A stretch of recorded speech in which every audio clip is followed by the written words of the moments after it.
Olá, seja bem-vindo à MF3, Escola de Filosofia, nesta série de relacionamentos entre filosofia e outras tradições de conhecimento.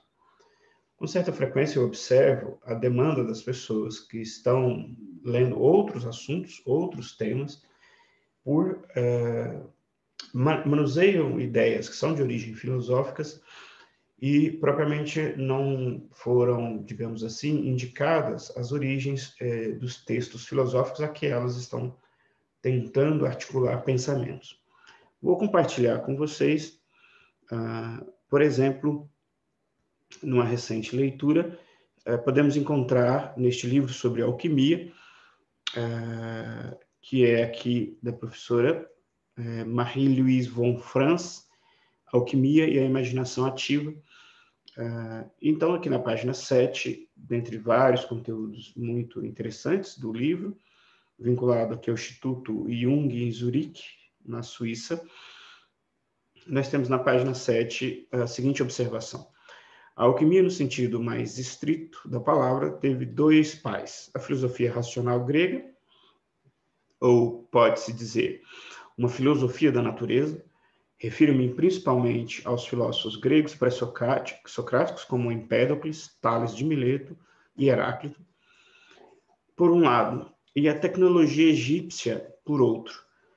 Os filósofos gregos, como todos vocês sabem, no caso ela falava para uma plateia de alunos, iniciaram o pensamento racional considerando os problemas relativos à natureza, à matéria, ao espaço e ao tempo.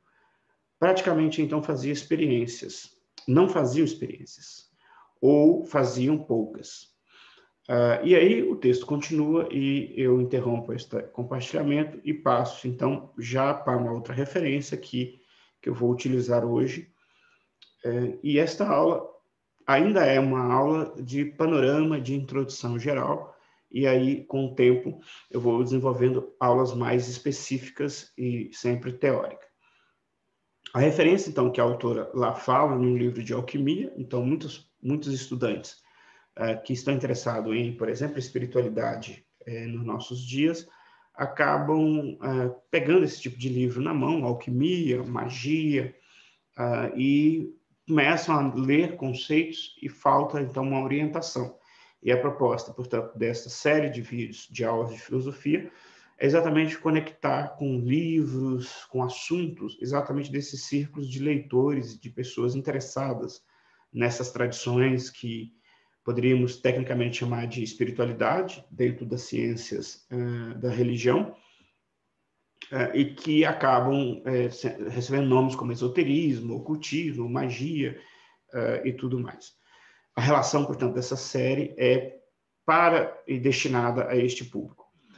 Então, eu preparei aqui alguns roteiros para que possa dar esse panorama e depois desenvolvê-lo de modo mais em detalhe. Como nós podemos ver aqui no slide que eu preparei, nós começamos com a filosofia antiga e essa relação da filosofia antiga com o Egito Antigo.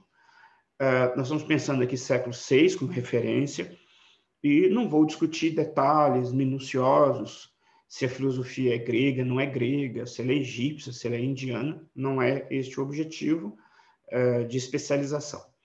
Mas só para a gente entender um fluxo de conhecimento que começa naquele período e vem até hoje, que, de certa maneira, todas as tradições que hoje se apresentam como esotéricas, espirituais e tudo mais, em geral, têm feito referência, fazem referência, manuseiam conteúdos que facilmente pode ser localizado dentro dessa tradição.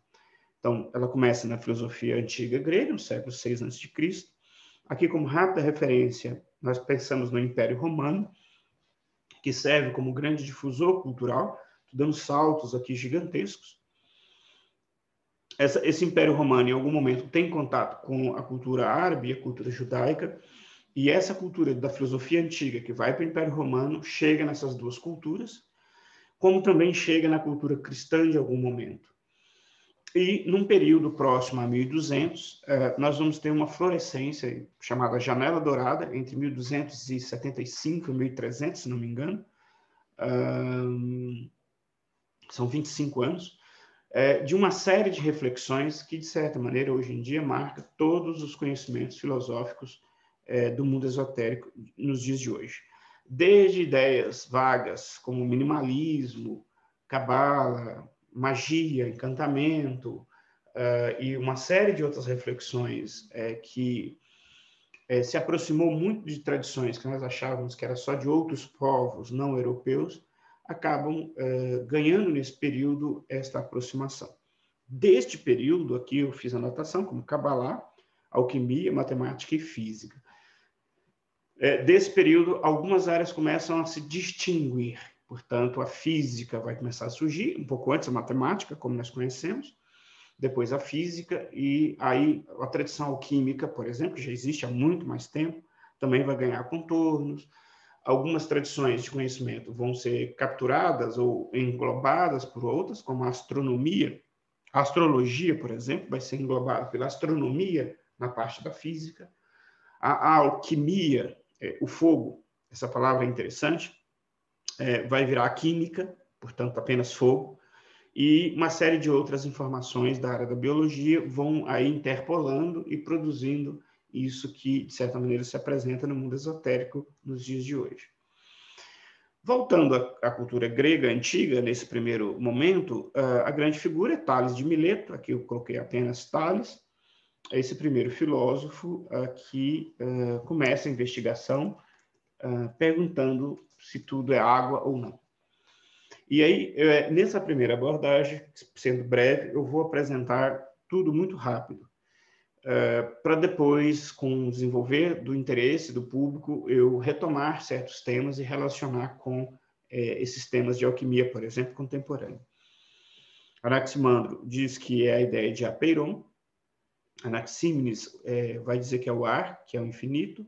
Heráclito talvez seja a figura que mais nos interessa para estudos contemporâneos de espiritualidade, de psique, além de Empédocles, que depois vamos ver um pouco mais sobre ele, que é a ideia do fogo. Fogo aqui não só o fogo que queima, mas a ideia de um conceito semelhante ao fogo. Hoje em dia nós utilizamos com muita frequência palavras e a gente esquece o que é o fogo, por exemplo.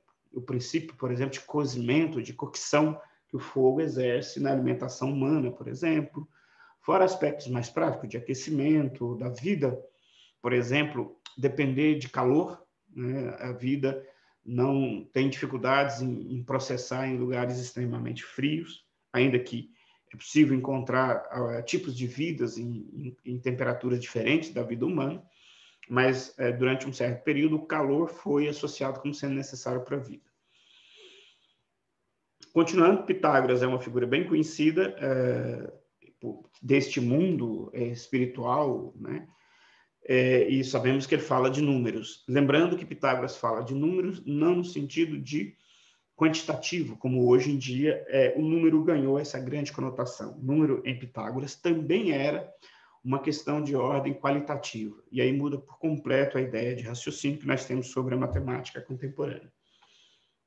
Sobre Pitágoras, não tem muita notícia da existência propriamente dele, mas existem numerosas escolas que assim se chamavam pitagóricas. E, portanto, é uma referência vultosa sobre matemática e sobre espiritualidade associada à matemática. Muitas das vezes se acha que espiritualidade está ligada às ciências humanas contemporâneas, mal sabem, talvez, os cultores de matemática, das ciências ditas matemáticas contemporâneas, que, na verdade, a tradição pitagórica, que durou provavelmente em torno de uns 800 anos ou mais, é exatamente uma relação entre números e espiritualidade. Então, é um pouco diferente, talvez, da ideia de número, como nós conhecemos a partir da modernidade e a partir da mitologia formada em torno das ciências exatas, a partir da Revolução Industrial. Voltando aqui, Xenofanes diz que essa seria a Terra, esse princípio.